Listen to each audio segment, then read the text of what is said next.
Gazipur city corporation ৪ নং ওয়ার্ডের জনগণের সেবক হতে চান হেলাল দেওয়ান।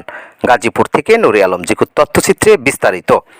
আসন্ন গাজীপুর সিটি কর্পোরেশনের ৪ নং ওয়ার্ডের জনগণের সেবক হতে চান হেলাল দেওয়ান, এমনটাই জানিয়েছেন তিনি। হেলাল দেওয়ান বলেন, জনগণ যদি ভোট দিয়ে নির্বাচিত করে তাহলে তিনি জনগণকে ঐক্যবদ্ধ করে সাথে নিয়ে গাজীপুর সিটি কর্পোরেশনের ৪ নং ওয়ার্ডকে মাদকমুক্ত ওয়ার্ড হিসেবে গড়ে তুলবেন, এমন দাবি করে ৪ নং ওয়ার্ডের কাউন্সিলর পদপ্রার্থী হেলাল দেওয়ান।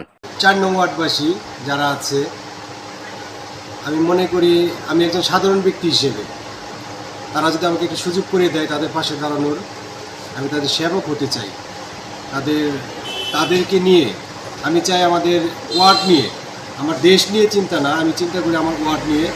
আমার ওয়ার্ডবাসী যদি আমাকে চায়, ওয়ার্ডবাসীর পাশে থেকে ওয়ার্ডবাসীর পরামর্শ নিয়ে আমি যদি তাদের ভালোবাসার ভোট দিয়ে যদি আমাকে তারা নির্বাচিত করে, ইনশাল্লাহ আমি তাদেরকে নিয়ে নির্বাচিত হওয়ার পর তাদেরকে নিয়ে তাদের পরামর্শ নিয়ে যে কোনো কাজ, জনগণের পরামর্শ নিয়ে যেভাবে ভালো হয়, যেভাবে আমাদের ৪ নং ওয়ার্ডের উন্নয়ন হবে, সেই দিকে লক্ষ্য করে আমি তাদেরকে পাশে রেখে কাজ করে যাবো ইনশাল্লাহ।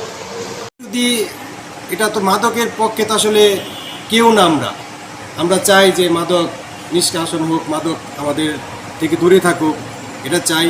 তো কর্পোরেশনের একটা অংশ থাকতে হবে, প্রশাসনের একটা দায়িত্ব থাকতে হবে, তাদের পাশে নিয়ে আমার যতটুকু সার্বিক সহযোগিতা করা দরকার মাদক বিরোধী অভিযানে আমি যথাসম্ভব চেষ্টা করে যাব, এবং একটা মাদকবিহীন ৪ নং ওয়ার্ড আমি গাজীপুর সিটিকে উপহার দেব ইনশাআল্লাহ। 16 বাংলা টিভি, আবহমান বাংলার